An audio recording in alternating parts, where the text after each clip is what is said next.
उमर, एक ईमानदार ताजिर जिसने अपनी तकदीर खुद लिखनी चाहिए, लेकिन क्या तकदीर उसे वो लौटाएगी जो उसने खो दिया, या फिर यह सिर्फ एक इम्तिहान है, एक छुपी हुई साजिश, एक ऐसा राज जो उसकी पूरी दुनिया हिला सकता है, और एक फैसले की घड़ी जब उसे पता चलेगा कि दरिया में फेंका हुआ सोना सिर्फ सोना नहीं था, बल्कि उसकी तकदीर का सबसे बड़ा इम्तिहान।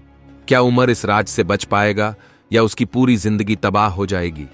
जानने के लिए वीडियो को पूरा देखिए और उससे पहले हमारे चैनल को सब्सक्राइब कर दो। चलो शुरू करते हैं। शाम का वक्त था जब सूरज अपनी सुर्ख किरणों को दरिया की लहरों में समेट रहा था। अरबी सरजमीन का एक पुराना कस्बा अल हसन अपनी पुरानी इमारतों, संकरी गलियों और रेत के टीलों के साथ वक्त की गवाही दे रहा था। इसी कस्बे में एक खुशहाल खानदान रहता था, अब्दुल रहमान का घर। अब्दुल रहमान अपने नेक किरदार और ईमानदारी के लिए मशहूर था। उसकी बीवी ज़ैनब एक परहेजगार औरत थी जो अल्लाह के जिक्र में मग्न रहती थी। उनका एक ही बेटा था, उमर, जो जवानी की दहलीज पर कदम रख चुका था। उमर बेहद होशियार और बहादुर नौजवान था, मगर उसकी एक कमजोरी थी, जल्दबाजी और नादानी। वह अक्सर बिना सोचे समझे फैसले कर लेता, जिसे अब्दुल रहमान उसे समझाने की बहुत कोशिश करते, लेकिन उमर अपनी अक्ल को ही सब कुछ समझता। उस रात जब घर में सब सो चुके थे, दरवाजे पर किसी ने दस्तक दी। ज़ैनब ने चौंक कर अब्दुल रहमान की तरफ देखा।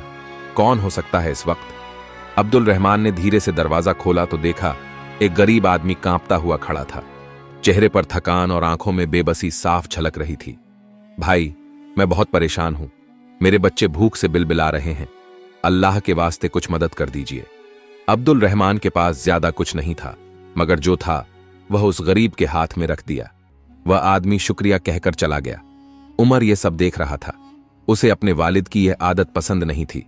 वह अक्सर कहता, अब्बा, आप हमेशा दूसरों की मदद करते रहते हैं, मगर खुद के लिए कुछ नहीं सोचते। हम अमीर नहीं हैं कि दूसरों पर इतना खर्च करें। अब्दुल रहमान बस मुस्कुरा देते। बेटा, यह दुनिया फानी है, लेकिन नेकियां हमेशा हमारे साथ रहेंगी। अल्लाह का करम रहेगा तो कोई कमी ना होगी। कुछ दिनों बाद एक अनहोनी हुई। कस्बे के बाहर एक अजनबी काफिला आकर रुका। इसमें एक ताजिर था जिसका नाम मोहम्मद बिन खालिद था। वह बहुत दौलतमंद इंसान था और पूरे इलाके में उसकी शोहरत थी। एक रोज ताजिर के नौकर ने शोर मचा दिया, हमारा खजाना खो गया, किसी ने हमारा सोना चुरा लिया। सारा कस्बा इस खबर से हिल गया। मोहम्मद बिन खालिद ने ऐलान किया, जो भी मेरा सोना लौटाएगा उसे इनाम मिलेगा, मगर अगर कोई चोरी में शामिल हुआ तो उसे कड़ी सजा दी जाएगी। उमर को यह बात बहुत अजीब लगी। उसी रात जब वह दरिया किनारे टहलने निकला तो अचानक उसके पांव किसी सख्त चीज से टकराए। जब उसने नीचे देखा तो उसकी आंखें हैरत से फैल गईं। एक भारी थैली रेत में दबी हुई थी। उमर ने झुककर उसे निकाला, खोला तो उसके अंदर सोने की अशर्फियां चमक रही थीं। उमर का दिल तेजी से धड़कने लगा। यह वही सोना है जिसकी तलाश सबको है। उसके नफ्स ने उसे बहकाना शुरू कर दिया। अगर यह ताजिर के पास पहुंचा दिया तो क्या फायदा? इसे अपने पास रख लो, तुम्हारी जिंदगी बदल जाएगी। अब्बा को भी कोई तकलीफ ना होगी, तुम अमीर हो जाओगे। मगर फिर उसे अपने अब्बा के अल्फाज याद आए, बेटा, हराम का एक दाना भी जिंदगी को जहन्नम बना सकता है। उमर के अंदर एक जंग छिड़ गई। क्या करे? सही क्या है और गलत क्या? वह कशमकश में था। उसके कदम अपने घर की तरफ बढ़ रहे थे, मगर उसका दिल हजार सवाल कर रहा था। रात गहरी हो चुकी थी। उमर ने वह थैली अपने कपड़ों में छुपा ली और छत पर जाकर सोचने लगा। अचानक उसके दिल में ख्याल आया, अगर यह सोना मेरे पास रहा तो नफ्स बार बार मुझे गलत राह पर ले जाएगा। इस फितने से बचने का बस एक ही तरीका है। वह दबे पांव घर से निकला और दरिया की तरफ बढ़ने लगा। ठंडी हवाएं उसके चेहरे से टकरा रही थीं।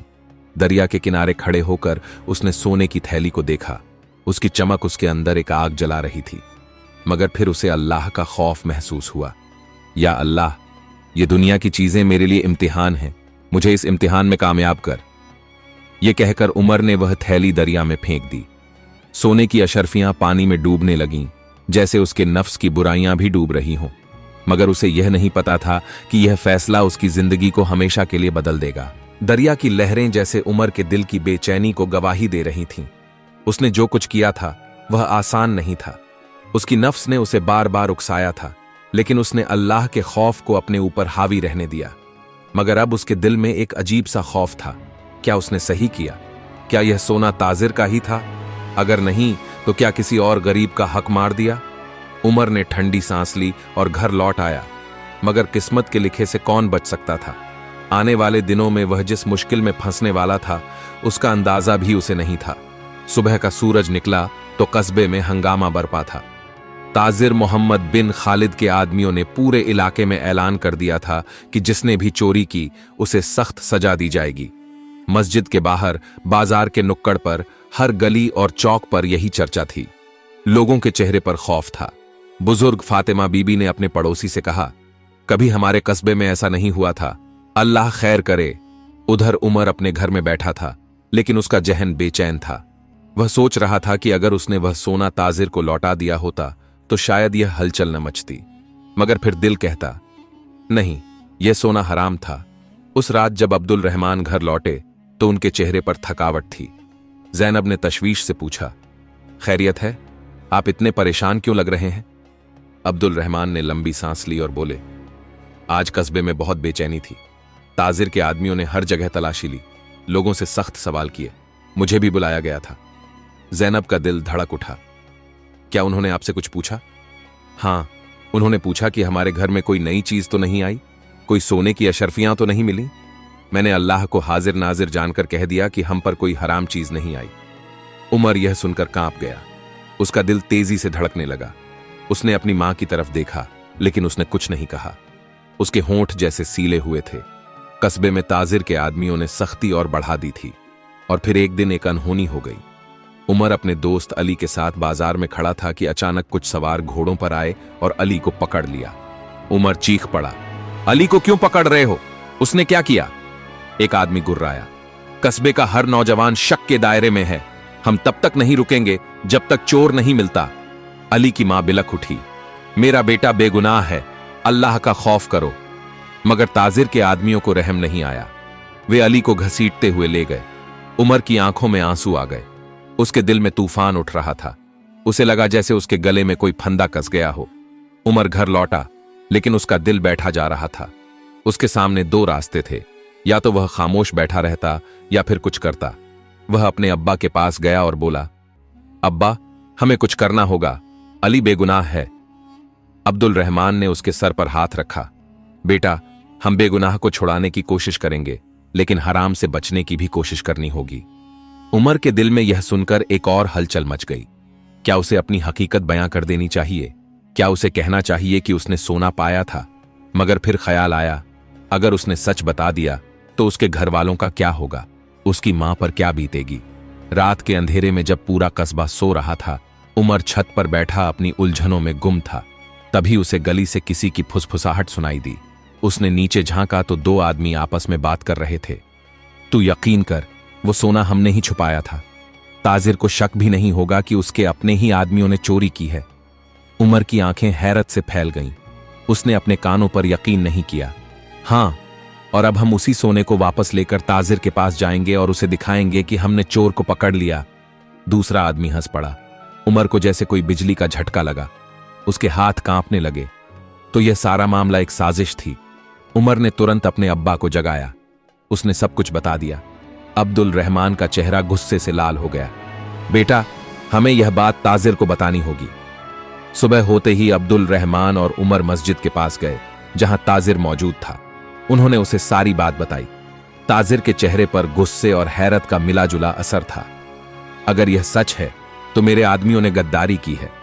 ताजिर ने तुरंत अपने आदमियों को बुलाया और उनसे सख्ती से पूछताछ की। आखिरकार हकीकत सामने आ गई। ताजिर के आदमियों ने जुर्म कबूल कर लिया। अली को उसी शाम रिहा कर दिया गया। जब उसकी मां ने अपने बेटे को गले लगाया तो उसकी आंखों से आंसू झरने लगे। उसने अल्लाह का शुक्र अदा किया। उमर अब हल्का महसूस कर रहा था। उसने सोने की थैली दरिया में फेंक कर सही किया था। उसकी नीयत साफ थी और अल्लाह ने उसे इस इम्तिहान में कामयाब किया था। मगर क्या उसकी जिंदगी अब सुकून से गुजरेगी, या तकदीर ने उसके लिए कुछ और इम्तिहान मुकर्रर किए हैं? उमर की आंखों से नींद कोसों दूर थी। चांदनी रात में दरिया की लहरें किसी राज की तरह उसके दिल में हलचल मचा रही थीं। उसने सोचा कि जिस इम्तिहान से वह बच निकला, क्या वह आखिरी था, या अल्लाह ने उसकी तकदीर में और इम्तिहान लिखे थे? यह ख्याल उसके जहन में हलचल मचा रहा था।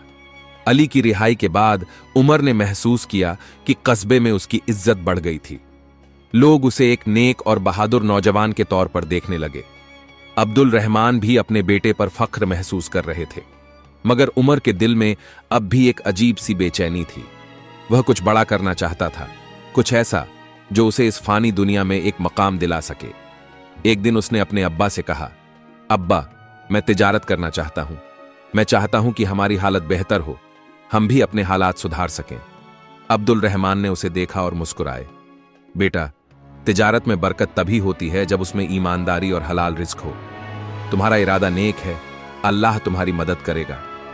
उमर ने अपनी तिजारत की शुरुआत करने का फैसला किया। उसने अपने घर का कुछ सामान बेचा और थोड़ा बहुत पैसा इकट्ठा किया। फिर उसने अपने दोस्त अली को साथ लिया और दोनों ने बड़े शहर की तरफ सफर करने का इरादा किया। अली, यह सफर आसान नहीं होगा, लेकिन मुझे यकीन है कि अगर हमारी नीयत साफ रही तो अल्लाह हमारी मदद करेगा। अली ने मुस्कुराते हुए हामी भरी। उमर, मैं तेरे साथ हूं, हम हर मुश्किल का सामना करेंगे। दोनों नौजवान ऊंटों पर सवार होकर कस्बे से रवाना हो गए। उनकी मंजिल थी बगदाद, जो उस वक्त इल्म और तिजारत का मरकज था। कई दिनों के सफर के बाद आखिरकार वे बगदाद पहुंचे। यह शहर उनके लिए किसी और दुनिया से कम नहीं था। ऊंची ऊंची इमारतें, बड़े बड़े बाजार, हर तरफ ताजिरों की चहल पहल। उमर और अली ने इस शहर में अपनी तिजारत जमाने का इरादा किया। पहले कुछ दिनों में उन्होंने लोगों को समझने और बाजार की चाल को परखने में गुजारे। उन्हें यह एहसास हुआ कि बगदाद में कामयाबी के लिए सिर्फ मेहनत ही नहीं, बल्कि अक्लमंदी की भी जरूरत थी। उमर ने फैसला किया कि वह मसाले और कपड़े का कारोबार करेगा। उसने अपनी जमा पूंजी लगाकर कुछ माल खरीदा और बाजार में बेचना शुरू किया। पहले दिन का कारोबार अच्छा रहा, लेकिन असली मुश्किल आगे थी। एक शाम जब वह अपने ठिकाने पर बैठा हिसाब किताब कर रहा था, एक अजनबी उसके पास आया। तुम नए ताजिर हो? आदमी ने सवाल किया। उमर ने सिर हिलाया। जी हां, मैं बगदाद में कारोबार करने आया हूं। मेरा नाम यूसुफ है, मैं यहां का एक मशहूर ताजिर हूं। अगर तुम चाहो तो मैं तुम्हें एक बड़ा सौदा दे सकता हूं, जिससे तुम रातों रात अमीर बन सकते हो। उमर चौंक गया। क्या यह सच था? रातों रात अमीर बनने की बात उसे खटक रही थी। उसने पूछा, कैसा सौदा? यूसुफ ने इधर उधर देखा और धीरे से कहा, तुम्हें सिर्फ यह करना होगा कि कुछ माल को दूसरे शहर पहुंचा दो, लेकिन किसी को इसकी खबर न हो। उमर की रगों में ठंडक दौड़ गई। उसे लगा कि यह कुछ गड़बड़ है। उसने सीधे पूछा, क्या यह माल हलाल है? यूसुफ थोड़ा झेंप गया। तुम ज्यादा सवाल करते हो, यह सोने से भरी थैली देखो। अगर यह काम कर दोगे तो यह तुम्हारी होगी। उमर की आंखें चौंधियां गईं। सोना? लेकिन फिर उसे अपनी नीयत और अपने अब्बा की नसीहत याद आई। हराम का एक दाना भी जिंदगी को जहन्नम बना सकता है। उसने गहरी सांस ली और कहा, मुझे यह सौदा मंजूर नहीं। यूसुफ का चेहरा गुस्से से लाल हो गया। तुम बहुत बड़ी गलती कर रहे हो नौजवान। अगर तुमने मेरा कहा नहीं माना तो तुम्हें पछताना पड़ेगा। रात को जब उमर और अली अपने ठिकाने पर थे, तो अचानक कुछ साए उनके दरवाजे के पास मंडराने लगे। फिर एक जोरदार आवाज आई। धड़ाम! दरवाजा तोड़ दिया गया था। कुछ नकाबपोश आदमी अंदर घुस आए और उमर को पकड़ लिया। यूसुफ ने तुम्हें आगाह किया था, लेकिन तुमने हमारी बात नहीं मानी। अब इसका अंजाम भुगतो। उमर और अली को जबरन उठाकर एक अंधेरे तहखाने में ले जाया गया। जब उमर और अली को कैद कर दिया गया तो उनके दिलों में खौफ था। अली ने कांपते हुए कहा, उमर, अब क्या होगा? उमर ने अपनी आंखें बंद की और दुआ करने लगा, या अल्लाह, अगर हम सही हैं तो तू हमें इस मुसीबत से निकाल दे। तू सबसे बड़ा रहम करने वाला है। अचानक तहखाने का दरवाजा जोर से खुला। बाहर कुछ सिपाही खड़े थे। तुम लोग आजाद हो। खलीफा के हुक्म से यूसुफ को गिरफ्तार कर लिया गया है। वह तिजारत की आड़ में हराम कारोबार कर रहा था। किसी नेक इंसान ने उसकी मुखबिरी कर दी। उमर और अली की आंखों में आंसू थे। उन्होंने अल्लाह का शुक्र अदा किया। आज उन्होंने अपनी ईमानदारी की कीमत देखी थी। उमर को एहसास हुआ कि इस दुनिया में सच्चाई और ईमानदारी की राह पर चलना आसान नहीं, लेकिन यही असली कामयाबी है। अब वह एक नया सफर शुरू करेगा, एक नई इब्तिदा, नेक तिजारत और अल्लाह की रहमत के साथ। मगर क्या यह उसकी जिंदगी का आखिरी इम्तिहान था, या तकदीर ने उसके लिए कुछ और फैसले लिख रखे थे? उमर और अली की आंखों में अभी भी बीती रात का खौफ था। तहखाने से आजादी तो मिल गई थी, मगर बगदाद की गलियां अब भी उनके लिए अनजानी और रहस्यमयी थीं। उमर ने एक लंबी सांस ली और अल्लाह का शुक्र अदा किया। अली, हमने अल्लाह की रहमत देख ली। हमें अब यह सीखना होगा कि इस शहर में किस पर भरोसा किया जाए और किस पर नहीं, उमर ने धीमे लहजे में कहा। अली ने सिर हिलाया। बिल्कुल सही कह रहे हो उमर, मगर अब हमें क्या करना चाहिए? उमर ने थोड़ी देर सोचा, फिर बोला, हमें यहां एक सच्चे और ईमानदार ताजिर की तरह रहना होगा। हम मेहनत से अपना मुकाम बनाएंगे, न कि शॉर्टकट से। उमर और अली ने एक छोटा सा किराए का मकान लिया और वहीं से अपने कारोबार की योजना बनाने लगे। उन्होंने बगदाद के पुराने बाजारों में जाकर समझा कि कौन सा सामान सबसे ज्यादा बिकता है। जल्दी ही उन्हें यह एहसास हुआ कि यहां मसाले और रेशमी कपड़ों की मांग बहुत थी। उन्होंने कुछ पुराने ताजिरों से दोस्ती बढ़ाई और थोड़ी बहुत पूंजी लगाकर अपना सामान बेचना शुरू किया। उमर की ईमानदारी और सीधी बात करने की आदत ने लोगों का दिल जीत लिया। धीरे धीरे उनका कारोबार बढ़ने लगा। एक दिन जब उमर और अली अपनी दुकान में बैठे थे, तभी एक अनजान आदमी आया। उसकी आंखों में अजीब सी चमक थी। सलाम वालेकुम नौजवानों, मैं सुलेमान हूं और मैं तुम्हारे कारोबार को बड़े पैमाने पर फैलाने में मदद कर सकता हूं, उसने मुस्कुराते हुए कहा। उमर ने सतर्कता से उसकी तरफ देखा। कैसे मदद कर सकते हो जनाब? सुलेमान ने धीरे से कहा। बगदाद के सबसे अमीर ताजिर से तुम्हें मिलवा सकता हूं। अगर उसने तुम्हारे कारोबार में पैसा लगा दिया तो तुम कुछ ही महीनों में बहुत बड़े सौदागर बन जाओगे। उमर और अली ने एक दूसरे की तरफ देखा। कुछ दिनों पहले ही उन्होंने यूसुफ के धोखे से सबक लिया था। क्या यह फिर से कोई साजिश थी? उमर ने सोचते हुए कहा, हमें इस ताजिर से खुद मिलकर बात करनी होगी। हम कोई गलत रास्ता नहीं अपनाना चाहते। सुलेमान ने हंसते हुए कहा, बिल्कुल, तुम खुद चलकर उससे मिल सकते हो, मगर ध्यान रहे इस मौके को खोना मत। रात के वक्त उमर और अली सुलेमान के बताए हुए पते पर पहुंचे। यह एक बड़ा सा आलीशान महल था। दरवाजे पर भारी पहरेदार खड़े थे। अंदर चलो, सुलेमान ने कहा और दोनों को लेकर एक बड़े हॉल में दाखिल हुआ। हॉल में एक लंबी दाढ़ी वाला आदमी बैठा था। उसकी आंखें गहरी और गंभीर थीं। तुम वही नौजवान हो जिन्होंने बगदाद में नया कारोबार शुरू किया है? उस आदमी ने पूछा। उमर ने सिर झुकाकर कहा, जी, मैं उमर और यह मेरा दोस्त अली है। मेरा नाम शाहिद बिन तैमूर है। मैं इस शहर का सबसे बड़ा ताजिर हूं। मैं तुम्हारी मदद कर सकता हूं, मगर पहले यह बताओ, क्या तुम सिर्फ हलाल कारोबार करोगे या मुनाफे के लिए कोई भी सौदा करने को तैयार हो? उमर को यह सुनकर अजीब लगा। उसने बिना झिझक कहा, जनाब, मैं सिर्फ हलाल कारोबार करूंगा, मुनाफे के लिए हराम रास्ता नहीं अपनाऊंगा। शाहिद बिन तैमूर ने उमर की तरफ गहरी नजरों से देखा और फिर अचानक हंस पड़ा। बहुत अच्छे, मैं तुम्हें परख रहा था। तुमने मेरी पहली परीक्षा पास कर ली। उमर और अली एक दूसरे की तरफ देखने लगे। शाहिद ने आगे कहा, मैं चाहता था कि तुम खुद बताओ कि तुम क्या हो। बहुत से लोग आते हैं और लालच में पड़कर हराम और हलाल का फर्क भूल जाते हैं, मगर तुमने साफ जवाब दिया। मैं तुमसे खुश हूं। मैं तुम्हारी तिजारत में मदद करूंगा।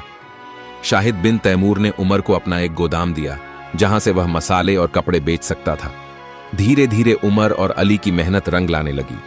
उनकी दुकान पर लोग ज्यादा आने लगे और उनकी पहचान एक ईमानदार ताजिर के रूप में होने लगी। लेकिन क्या यह उनकी कामयाबी की आखिरी मंजिल थी, या तकदीर उनके लिए कोई और इम्तिहान ले रही थी? बगदाद की हवाओं में अब उमर और अली की मेहनत की खुशबू फैलने लगी थी। शाहिद बिन तैमूर की मदद से उनका कारोबार तेजी से बढ़ रहा था। हर दिन उनकी दुकान पर ज्यादा से ज्यादा ग्राहक आने लगे, लेकिन कामयाबी के साथ साथ नई चुनौतियां भी उनका इंतजार कर रही थीं। एक दिन जब उमर दुकान में बैठा हिसाब किताब कर रहा था, तभी एक नौजवान वहां आया। लिबास साधारण था, मगर उसकी आंखों में कुछ बेचैनी थी। सलाम वालेकुम हजरत उमर, उसने धीमी आवाज में कहा। उमर ने मुस्कुराकर जवाब दिया, वालेकुम अस्सलाम भाई, कैसे आना हुआ? उस नौजवान ने इधर उधर देखा, जैसे कुछ छुपाने की कोशिश कर रहा हो। फिर वह और करीब आकर फुसफुसाया, मैं आपको आगाह करने आया हूं। आपकी ईमानदारी और नेक दिली कई लोगों को रास नहीं आ रही। उमर ने चौंक कर उसकी तरफ देखा। तुम्हारा क्या मतलब है? कुछ लोग आपके खिलाफ साजिश रच रहे हैं। वे चाहते हैं कि या तो आप उनके रास्ते पर आ जाएं, या फिर। नौजवान ने बात अधूरी छोड़ दी। उमर की पेशानी पर बल पड़ गए। उसे यूसुफ और सुलेमान की चालें याद आ गईं। भाई, तुम कौन हो और मुझे यह सब क्यों बता रहे हो? मेरा नाम अजहर है। मैं भी एक ताजिर हूं, मगर छोटे पैमाने पर। मुझे उन लोगों ने भी अपने गिरोह में शामिल करने की कोशिश की थी, मगर मैंने इनकार कर दिया। मैं चाहता हूं कि आप सतर्क रहें। उमर ने उसकी बात गौर से सुनी और शुक्रिया अदा किया। अली भी वहां आ गया था और उसने पूरी बात सुनी। उमर, हमें अब और ज्यादा सतर्क रहना होगा, अली ने कहा। हां, लेकिन डरकर नहीं, अल्लाह हमारे साथ है, उमर ने जवाब दिया। कुछ दिनों तक सब कुछ सामान्य रहा। उमर ने अपने कारोबार पर ध्यान दिया और धीरे धीरे उसकी पहचान बगदाद के सबसे भरोसेमंद ताजिरों में होने लगी।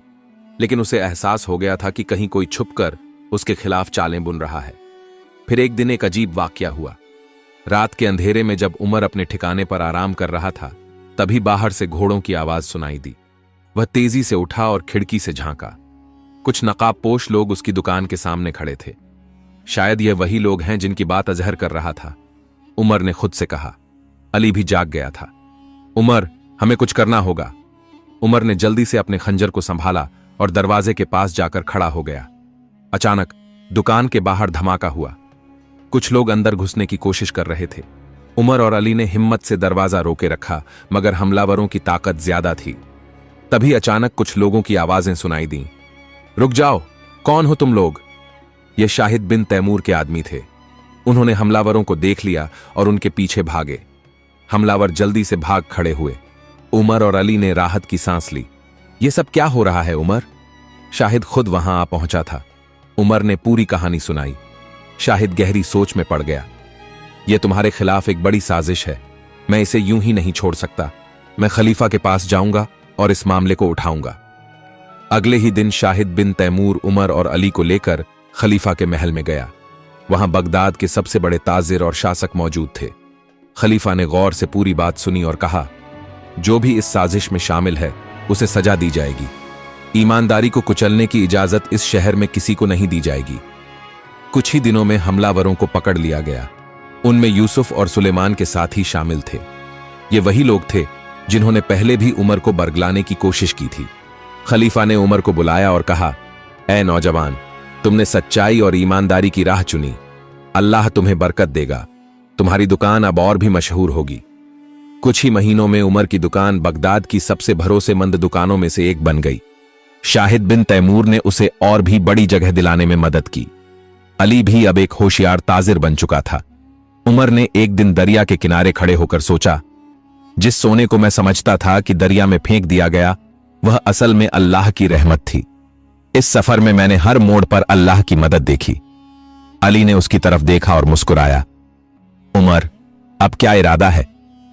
उमर ने आंखों में चमक लिए जवाब दिया, अब मेरी मंजिल और भी बड़ी है।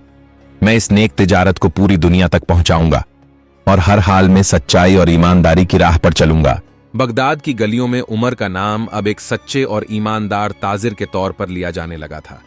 उसकी दुकान हर रोज तरक्की की नई मंजिलें तय कर रही थी। शाहिद बिन तैमूर की रहनुमाई में उसने न सिर्फ कारोबार में सफलता पाई, बल्कि ईमानदारी और नेकी का ऐसा मुकाम भी हासिल किया जिसकी मिसाल कम ही मिलती है। लेकिन तकदीर अभी भी उसका इम्तिहान लेने को तैयार थी। एक दिन जब उमर और अली दुकान में कारोबार संभाल रहे थे, तभी एक अजनबी शख्स वहां आया। वह बहुत ही खास लिबास में था। उसके चेहरे पर गहरी संजीदगी थी। सलाम वालेकुम हजरत उमर, उसने आदर से कहा। वालेकुम अस्सलाम जनाब, कहिए कैसे आना हुआ? उमर ने मुस्कुराकर जवाब दिया, मेरा नाम हारून अल रशीद है। मैं खलीफा के दरबार का खास दारोगा हूं। मुझे आपसे एक जरूरी बात करनी है। उमर और अली ने चौंक कर एक दूसरे की तरफ देखा। कहिए जनाब, हम आपकी क्या खिदमत कर सकते हैं? उमर ने पूछा। दारोगा ने इधर उधर देखा, फिर धीमे से कहा, खलीफा आपसे मिलना चाहते हैं। उन्होंने खास तौर पर आपको बुलाया है। उमर और अली के लिए यह बहुत बड़ी बात थी। वे दोनों उसी वक्त दारोगा के साथ खलीफा के महल की तरफ रवाना हुए। महल की रौनक और शानो शौकत देखकर अली दंग रह गया, मगर उमर की आंखों में न तो लालच था और न ही कोई हैरत। दरबार में खलीफा हारून अल रशीद अपनी पूरी शान के साथ मौजूद था। उमर और अली ने आदर से सलाम किया। उमर, तुम्हारे बारे में मैंने बहुत सुना है, खलीफा ने कहा। तुम्हारी ईमानदारी, तुम्हारी मेहनत और तुम्हारा सच्चा किरदार इस शहर के लिए मिसाल बन चुका है। अल्लाह का करम है जनाब, उमर ने सिर झुकाकर कहा। मैं चाहता हूं कि तुम मेरे लिए एक खास काम करो। मैं तुम्हें बगदाद के सबसे बड़े बाजार का सरपरस्त बनाना चाहता हूं। तुम्हारी निगरानी में यह शहर तरक्की करेगा और कोई भी ताजिर बेईमानी नहीं कर सकेगा। उमर के लिए यह बहुत बड़ी जिम्मेदारी थी। उसने कुछ देर सोचा और फिर कहा, जनाब, अगर मेरी ईमानदारी और इंसाफ की वजह से आपने यह पेशकश की है तो मैं इसे कबूल करता हूं, मगर एक शर्त है। खलीफा मुस्कुराया। कहो, क्या शर्त है? मुझे हर हाल में इंसाफ की इजाजत होनी चाहिए, चाहे वह कोई आम ताजिर हो या फिर कोई ऊंचे ओहदे वाला आदमी। मैं सिर्फ सच्चाई और इंसाफ के साथ चलूंगा। खलीफा ने ठाका लगाया। यही तो वजह है कि मैंने तुम्हें चुना है। तुम अब बगदाद के सबसे बड़े बाजार के सरपरस्त हो। उमर की कामयाबी उसकी ईमानदारी का नतीजा थी। शाहिद बिन तैमूर ने उसे अपने बेटे की तरह समझा था और अब वह चाहता था कि उमर उसके खानदान से रिश्ता जोड़ ले। उमर, मेरी एक बेटी है, फातिमा, शाहिद ने एक दिन कहा। वह नेक और सलीकेदार लड़की है। मैं चाहता हूं कि तुम उससे निकाह कर लो। उमर ने सिर झुका लिया। यह उसके लिए बहुत बड़ी बात थी। उसने फातिमा को कभी देखा नहीं था, मगर शाहिद बिन तैमूर की नेक दिली से वह वाकिफ था। उसने सोचा, अगर अल्लाह ने यह रिश्ता मुकर्रर किया है तो इसमें जरूर कोई भलाई होगी। कुछ दिनों बाद बड़ी सादगी से निकाह की रस्म अदा की गई। फातिमा भी एक नेक दिल और समझदार औरत साबित हुई। उसने उमर का हर कदम पर साथ निभाया। समय बीतता गया। उमर ने बाजार में इंसाफ और सच्चाई की मिसाल कायम कर दी। लेकिन एक दिन उसकी जिंदगी में फिर एक इम्तिहान आ गया। एक नौजवान उसकी दुकान पर आया और कहा, हजरत, मैं एक गरीब आदमी हूं। मेरा कारोबार डूब चुका है। अगर आप मेरी मदद नहीं करेंगे तो मेरे बच्चे भूखे मर जाएंगे। उमर ने उसकी परेशानी देखी। उसने बिना सोचे अपने पास से कुछ रकम निकालकर उसे दे दी। मगर अली को शक हुआ। उसने उस नौजवान का पीछा किया और देखा कि वह जाकर एक अमीर ताजिर से मिला। सब कामयाब हो गया। वह हंसकर बोला, उमर को बेवकूफ बना दिया। अली गुस्से में भर गया और उमर को सारी बात बता दी। उमर ने मुस्कुराकर कहा, अली, यह मेरे लिए कोई नुकसान की बात नहीं है। अल्लाह मेरी नीयत को जानता है। अगर उसने मुझे धोखा दिया तो यह उसका नुकसान है, मेरा नहीं। अली हैरान रह गया। उसे एहसास हुआ कि उमर का दिल कितना बड़ा है। उमर की ईमानदारी और सच्चाई ने उसे बगदाद का सबसे बड़ा और सबसे सम्मानित ताजिर बना दिया। उसने अपनी दौलत से गरीबों की मदद की, तालीम के लिए मदरसे बनाए और कारोबार को ईमानदारी के साथ चलाया। एक दिन दरिया के किनारे खड़े होकर उसने अपने पुराने दिनों को याद किया। वह सोने के सिक्के जो उसने दरिया में फेंक दिए थे, वह आज भी उसकी आंखों के सामने थे। अली ने हंसकर कहा, उमर, अगर आज तुम्हारे पास वह सोना होता तो शायद तुम बगदाद के सबसे अमीर आदमी होते। उमर मुस्कुराया। नहीं अली, अगर वह सोना मेरे पास होता तो शायद मैं वह नहीं बनता जो आज हूं। दरिया में फेंका हुआ सोना मेरी सबसे बड़ी दौलत था, क्योंकि उसने मुझे सिखाया कि असली सोना हमारी नीयत, हमारा किरदार और हमारी सच्चाई होती है। अली की आंखों में आंसू आ गए। उमर ने उसे गले लगा लिया। अल्लाह की रहमत ने उसे दुनिया और आखिरत दोनों में कामयाब बना दिया था। प्यारे दोस्तों, उम्मीद है ये वीडियो आपको अच्छी लगी होंगी, तो वीडियो को अपने दोस्तों को शेयर कर दो और चैनल को सब्सक्राइब कर दो। मिलते हैं नेक्स्ट वीडियो में।